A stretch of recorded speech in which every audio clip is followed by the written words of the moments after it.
this is Graceful Stitchery, and this is our first attempt at an interview with a cross-stitcher. And today we have the wonderful Faye from Fayrie Floss. Hi everyone, hello. It's really nice to finally meet you. We were supposed to meet at the knitting and stitching show, weren't we? I know, we had all these plans to meet up, go and get brunch, go and buy lots of nice things, but it just wasn't to be. COVID. Thanks to COVID. But we will one day, and this is better than nothing, meeting like this, I suppose. Absolutely. Yeah. So I'll get straight on to the questions. The first one is a little bit about yourself. Where are you from, and how did you end up where you are now? So if you haven't guessed from my accent, I am from the north west of England. I'm from a little town called Haywood in Rochdale, which is just north of Manchester. Some people say we're Lancastrians, some people say we're Mancunians. I sit on the fence. I'm quite happy to be whoever I am. I'm just a Haywood monkey. So about 9 years ago, everything changed and I decided to have a new start and moved down to London. Spent a few years on the other side of London near Heathrow Airport, and now I'm in North London. That must be a big step. That must be quite nerve-wracking. Yeah, it was a big change, but it's all, I mean, I wasn't planning to stay here for long. I just wanted to come down here, get my teaching NQT year finished, and then move back up to the north. But then I fell in love. So what can you do? Here I am 9 years later. Oh, lovely. And so about stitching, when did you start stitching? When I was in primary school, somebody's auntie came in and taught us how to stitch on the big pieces of Binker, and we all did our names. And that didn't impress me that much. I just thought, all right, cool, great. Now I'll go and do some football practice, and then I'll go and play my instruments and do every other club in the school. But when I got to secondary school, I remember being in Asda with my mum and dad and seeing a Quick and Easy cross stitch magazine. That's showing my age. And I saw it and I loved these little patterns, and I thought, oh, so that looks fun. So I went there, and then I went to Happy Knit at the weekend, which is a little stitching shop in Bury, got myself what I thought was all the materials and things. And I think the first thing I did was a little robot, which I probably still got with mum and dad somewhere, but I didn't understand all the rules and instructions in the magazine. So I remember doing this robot in all 6 strands of the cotton onto the 8. I think a lot of stitches do that. Yeah. And then I remember setting up a cross stitch club in year 7 at school because I wanted everybody else to do it as well. No year 7s joined, it was just me and a bunch of year 11 girls. So at the end of the year, they all left. So then I was on my own again. So that's when the cross stitch club folded. But it was fun for a while.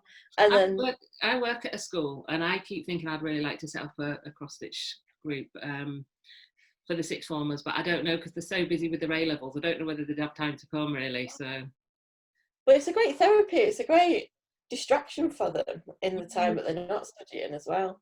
Yeah, that is a good point, actually. Yeah, I must remember that I'm the one asking the questions, and I'm not just sitting here watching you on Flosstube like I do normally.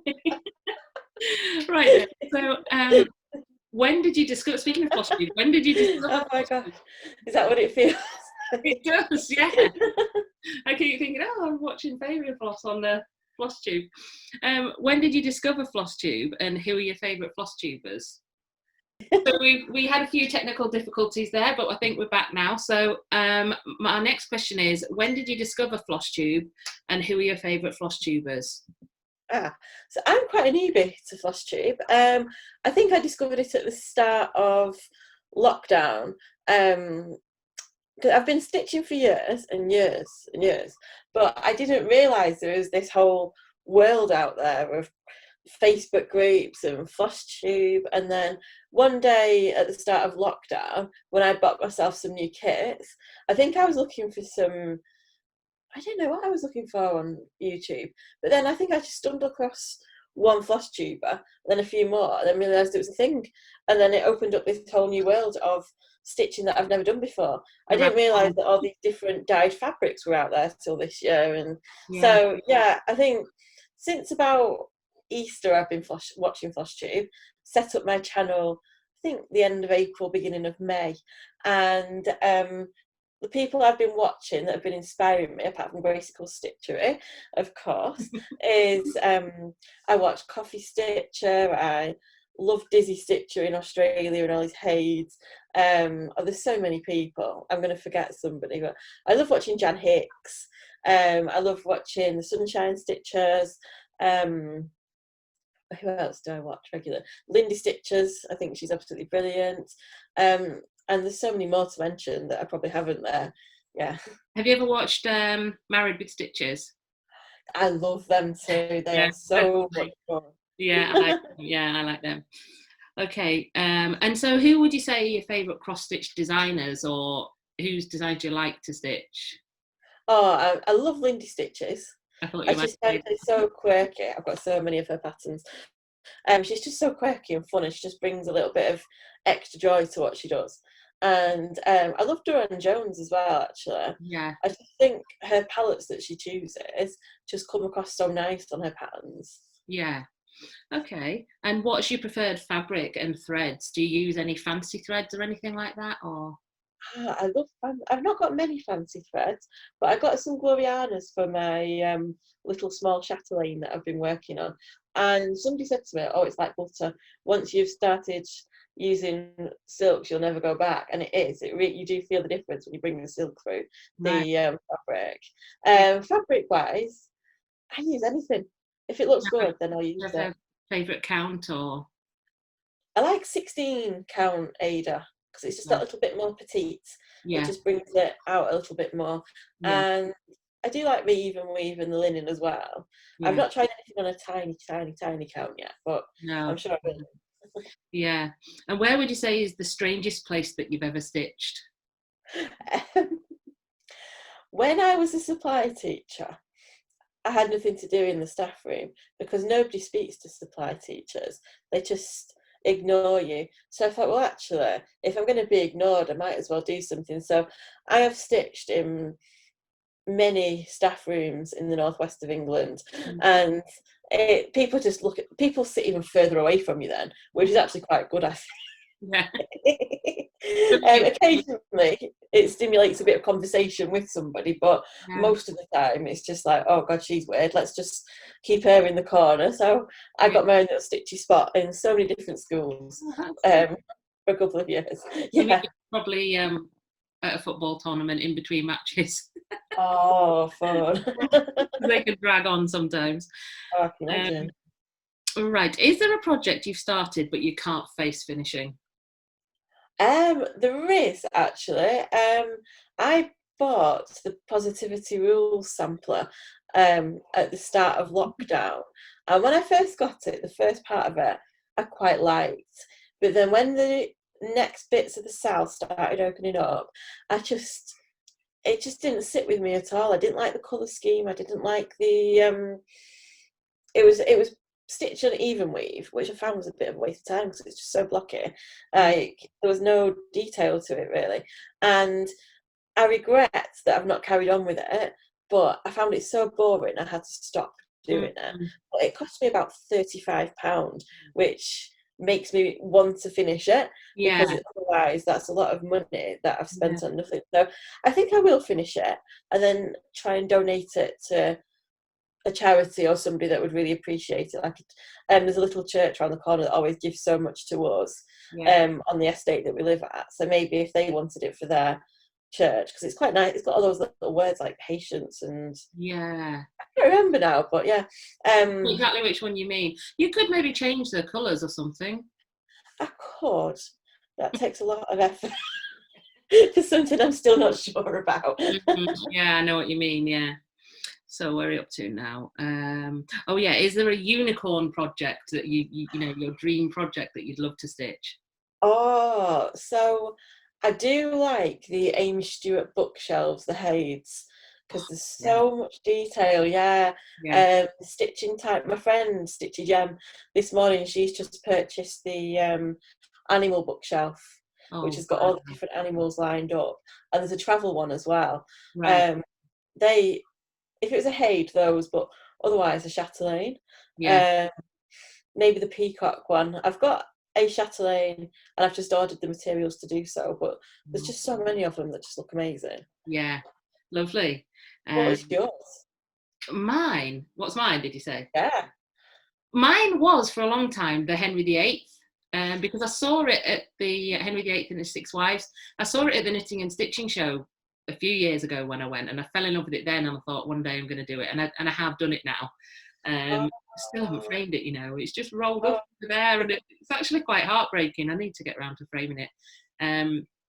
So for me, it was that, and now I don't know. I had a couple of Nora Joneses that I wanted to do, Mirabilias, but I've got the Snow Queen. I've got the pattern for her, and the Cathedral Woods Goddess. I've got her, and I've started her, and I should get on with her really. But other than that, nothing. Only them really, and I've got them now, so nothing that I haven't got at the moment. I need to get on with what I've got really. Tell me about it. Helpful. Yeah. So when you are stitching, what do you like to watch or listen to? What do you normally watch? So currently I'm Celebrities on, so that's my stitchy hour at the moment. Otherwise it'll be a box set. So we got through the whole of the Outlander during lockdown. I'm a fan of that. I know. And at the moment we're getting through the Crown. Yeah, we've just started the Crown actually. I think we're about 6 episodes in, so we seem to like a lot of things. That's good. And what's your go-to snack as well, or drink that you like to have? Over the summer we got quite into iced mochas, the ones that you can buy from the supermarket. We just put loads of ice in, and but we've continued that into the winter months as well somehow, and it's still nice. So yeah, I do like an iced mocha, right, in the comfort of my own living room. Yeah. And any snacks with that, or? It's generally some form of chocolate or hula hoops. All right. Have you ever been on a stitching retreat? Not yet, no, I haven't. But I'm booked in for 2 next year. I'm booked in for the chatelaine one and the Mirabilia one. The Mirabilia one's April, I think, and the chatelane's June. Oh, I might have to. Where's the Mirabilia one? It's down in Milton Keynes. I think it's full though, isn't it? Yeah, I got somebody else's place, I think, that had dropped out. So, right. Look at that. Hopefully, it'll go ahead. Yeah, I know, that's the thing. Who knows? Who knows? And do you have any other passions in life that you like? Any other passion? Apart from stitching, well, books is my thing. As well as a librarian, I'm doing my masters in children's literature as well, and I do some writing for children, but that's kind of taking a back seat at the moment while I'm getting through my masters. So that is my other main passion. Also bird watching. I like going out, but I haven't committed to much this year because all the nature reserves, they'd locked up all the toilets. Oh, yeah. And the blooming football pitch had done the same things. So for me on a Saturday, it was like gauging where the toilets are before I can relax. Yeah, there's absolutely no chance I was going out without a toilet waiting for me anywhere. So I've been doing lots of urban bird watching this year. And yeah, we have loads of birds of prey around here, wild ones. Especially when I drive to work. Every day, every single day I see them hovering, and I just look at them and know immediately what they were, but I'm not that good yet. The red kites near where you are? Probably, yeah. Kites, and, all sorts of things like that, but there's absolutely loads of them, yeah. In fact, probably the most I've ever seen in one area, in the wild, really. Yeah. Do you have any phobias?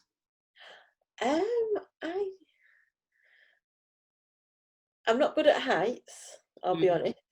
But it's not so much the height of it, it's like the fear of falling. Yeah. Like, I have this big thing about just falling, really. I don't know why, I just do. Like, even when I'm on the stairs at school, all the kids are like, past me, I'll wait till they've all gone before I go. And my friends used to always mock me because if I go on a trampoline, I'm too scared to do a seat drop. I have to stay on my legs. And everyone's like, we're going to get you over this fear. One day you will do a seat drop on a trampoline. It's not happened yet. But, weird, isn't it? And this is just a fun one for the end. Which superpower do you wish you could have? Oh, do you know, I was asking some of my kids at school this the other day, and what I would like is the power to just give myself an extra hour in the evening to either finish off some stitching or finish off a book I'm reading, or maybe, you know, have an extra hour. Yeah. If I could just gain that in the evenings, that'd be great. Yeah. For me, I'm not sure if it's really a superpower, but something I wish I could do. Well, I wish I could look, it seems a bit weird, but I wish I could look at an old artifact and just know everything about it. It seems really weird, I know, but I'm quite into archaeology, and especially really ancient things like, you know, worked flints and things. I wish I could just look at it and then see the person that made it and know everything about it. It's not really a superpower, it's just something I wish I could do. That's amazing though, I like that. or look at a tree and immediately know how old it was by just, I know how old it is. They're the sort of things I think. Anyway, thank you so much, Faye, for giving up your time this Sunday morning and doing this interview with me. It's been really fun. I hope you've enjoyed yourself, and I really appreciate it. Thank you so much. Oh, you're welcome. It's been so much fun. It's been lovely to meet you finally. And you.